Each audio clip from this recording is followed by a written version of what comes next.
dapat i-handle ng Senado yung deliberation ng OVP budget, considering na nagkaroon ng decision yung Kamara, yung House Appropriations Committee na tapyasan ito ng more than 60%. Ilan ba tinapyas? More than 60% daw po. Paano naman ang function ng Office of the Vice President kung tatapyasin mo ng pondo? Ako naman, on my part, as a senator, sana i-restore na lang siguro yung budget ng OVP. Para naman makapag-function. I remember, she's the second highest official of our country, and she deserves some respect and dignity. So pagdating mo sa Senate, sa tingin nyo ano yung mangyayari sa budget ng OVP? Well, depends on the majority of the senators. Palagay ka naman majority of the senators, we agree with you na kailangan siguro restore. Ibalik na lang sa dati. Kung ano yung hinihingi ng office of yun na lang siguro ito. So she can function well. So baka sa Senate hindi matapyasan na i-retain lang yung Well, program? I cannot speak in behalf of the Senate, the whole Senate. We have 23 republics. Pero, I can only speak for myself. Pero para ho sa inyo, sir, at least i-retain na lang kung ano yung panukalang budget ng OVP? Yes, definitely. And then tanong pa ni Marlon Lamos, paano nyo daw ibabalanse yung legislative tradition na nagbibigay ng courtesy sa OVP at OP during budget process at doon naman sa inyong duty bilang lawmakers na tiyakin yung accountability and transparency pagdating sa utilization ng public funds? Hindi naman kasi sa Office of the President, never naman umatin ng President sa mga budget hearing. Simula na nag-isa ng ko ng 2004, never naman nag-attend ng ang inutusan na niya yung Executive Secretary. If I'm not mistaken. Ganun din naman sa Office of the Vice President. Wala naman, I don't know si Vice President Robredo na yun. Hindi pa ako senador nung Lagi siya nag-attend, sir. Budget niya. Lagi siya nag-attend sa budget hearing, CPP. Well, siguro it is voluntary on her part, no? Pero by tradition, hindi na kailangan naman ang President, Vice President. Bibigyan lang natin sila ng kortesiya. Bibigyan sila ng kortesiya. Pero sir, kahit binibigyan ng courtesya, pinananatili nyo yung inyong duty bilang lawmakers na tiyakin na may transparency, accountability at tamang nagagamit ang mga pondo. Hindi naman mawawala yun, pati naman na Office of the President. Pinalo rin eh. I-scrutinize din naman yung budget. It's not only the Office of the Vice President. I remember, yung mga minority members natin i-scrutinize yung budget ng OVP. There's nothing wrong naman with it. As long as they can justify it, more than good, more than better, no? But if they cannot justify naman, yun, kailangan maghimasok pa kami. Okay, so sir, 2 weeks na lang, technically 6 na session days na lang. So ano ba yung napag-uusapan ng Senate leadership? Ano ba yung target nyo pang matapos bago mag-break With session? all due respect to the Senate President, marami na ho kaming naipasa. Whether local and national in scope. Marami na ho kaming naipasa. And I'm very glad na napakasipag dito ating Senate President Escudero na talagang inaabot kami na alas 8, alas 9, bisa alas 11 ng gabi. Tapusin lang itong ating mga dapat tapusin ng mga aprubahan ng mga batas. So mananatili siyang Senate President hanggang pagbabalik ng session. Naman, well, ako wala sila marinig sa akin. Ako, I'm fully supportive of the Senate President. I don't know yung other faction. Okay. So wala ba uling other mga ugong-ugong, sir? Meron ugong-ugong pero hindi naman siguro po-prosper.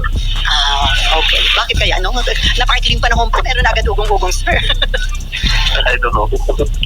Meron ako mga narinig pero hindi naman siguro po-prosper. So meron uling gustong bumalik sa pagiging SP o may bagong gustong mag-SP?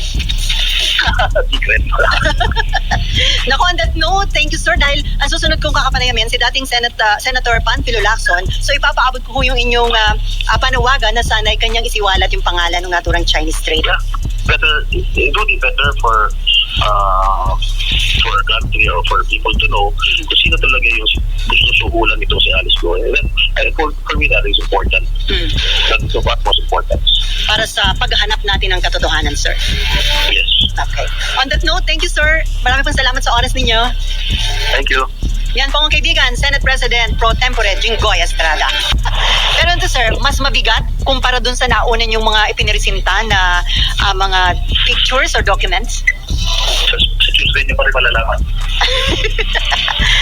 So sir, ayun sabi ko, dahil nga nung last hearing, pikon na pikon kayo, so this coming Tuesday ba, magbabaon kayo ng mas mahabang pasensya o sa tingin nyo, wala nang kawala si Alice dahil doon sa mga ipipresenta nyo na karagdagang ebidensya kaugnay ng connection niya sa mayor ng Suwal, Pangasinan? depende kung paano niya mag-appreciate yung mga ebidensya ng ibibigay ko sa kanya. Iko-confirm ko sa kanya. Sir, yung connection ba nila, hindi lang personal, hindi yung sabi nyo nga, boyfriend or girlfriend. Sa tingin nyo, beyond that, yung kanilang connection? O? Marami silang sosyo sa mga negosyo. Hindi lang dyan sa Pogo, kundi marami. So, sir, may Pero yung Alice Farm, yung Aqua Farm, alam mo, sinabi niya, hindi raw functional, hindi raw existent. Pero meron ako na nakahanap ng mga ebidensya. Napatuloy pa rin ang operations ko sa Alice Aqua Farm. So, nung nag-operate yung naturang Aqua Farm, sabi kasi niya, hindi natuloy. Sabi niya, napakasinungaling yung babae niya. So, ibig sabihin, nagsinungaling siya kahit under oath siya sa Senate hearing, sir. Yes. So, sir, sinabi nitong si Senator Franz Tolentino kanina sa interview ko na baka better na pagbigyan na lang yung hirit na executive session ni Alice Guo para may makuha kayong impormasyon? Ako, nagsalita na ako na public ko to know everything about it. Parang hindi rin ako papayag na ikaw na executive session. Unless talagang magkaroon ng proof of life na talagang magsasabi ito. Kahit isa dalawang tanong. Pero kung wala, paano namin siya bibigyan ng executive session? Kung gano'n din ang sasabihin niya. So sir, kung sa public hearing, magpakita siyang pruweba na may death threat sa kanya, papayag kayo, makukumbinsi kayo na... Yes, sabihin niya kung sinong nagbabanta sa buhay niya, paano siya binantaan, at sino yung tumawag sa kanyang telepono. I'm sure, kung meron siya kopya ng number ng telepono na yun, pwede natin matrace yun. So, mahalaga makuha sir yung cellphone nitong si Alice Guo para yung kanyang mga... So, mahalaga pala na makuha kung meron man na hawak pa na Sa balita ko, tinapon na rose dagat eh. Para walang ebidensya, walang... Sir, may patanong dito si Mark Cayabyab ng Philippine Star. Ano daw yung connection? May info ba kayo? Kung may connection si Alice Guo sa Hong Kong Triad, yung Fujian gang na unang sinabi daw ito ni Senator Joel Villanueva? Wala pa ako doon. Hindi pa tayo maabot doon. Pero ayaw ko magsalita na wala ako ebidensya. Pero sir, the mere fact na sinabi ni dating Senator Ping Lacson na may isang Chinese trader na siya nakakilala na nag-alok ng 1 bilyong piso si Alice Guo para lang mailapit sa First Family. Ito pwede nang sabihin na talagang mukhang involved sa isang triad o isang syndicate itong si Alice dahil kaya niya mag-alok ng ganong kalaking halaga.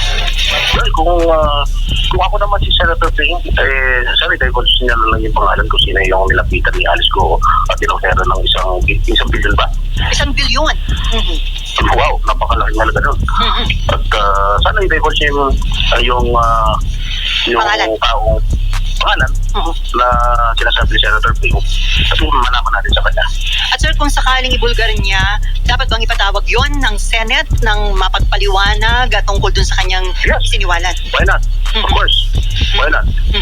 Ito si Secretary Rimulya, sabi yata niya, ang DOJ, inimbestigahan na rin yung claim na yon na nag-alok ng 1 bilyong suhol itong si Alice Guo para sa isang Filipino-Chinese trader para lang makalapit sa First Family at siguro matulungan siya sa kanyang mga kinakaharap na problema. Well, kung meron siya ganong kalaking pera, talagang kaya niya talagang bilhin lahat kung gusto niyang suhulan. Pero palagay ko naman, wala naman papayag na tumanggap ng ganong kalaki dahil napaka-sensationalize itong class mission nito.